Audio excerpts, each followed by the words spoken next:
This is how I use my bald eagle to hunt for prey in these mountains. It's a team effort, really. Let's catch some fish. I will meet you at the river. Go, boy.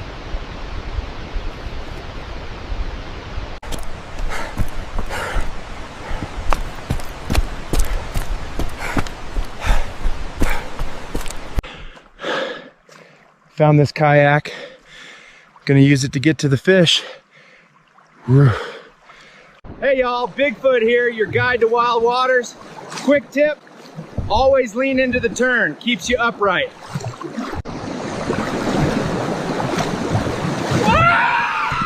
Whoa! Whew, well, that was a close one. Capsized the old kayak, but me and old Talon here made it to shore. Time to catch some fish. That's my boy. Good job.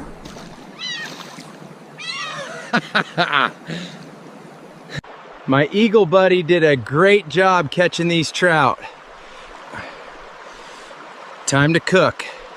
When you're starting a fire, always use your own fur for the best kindling, just like this.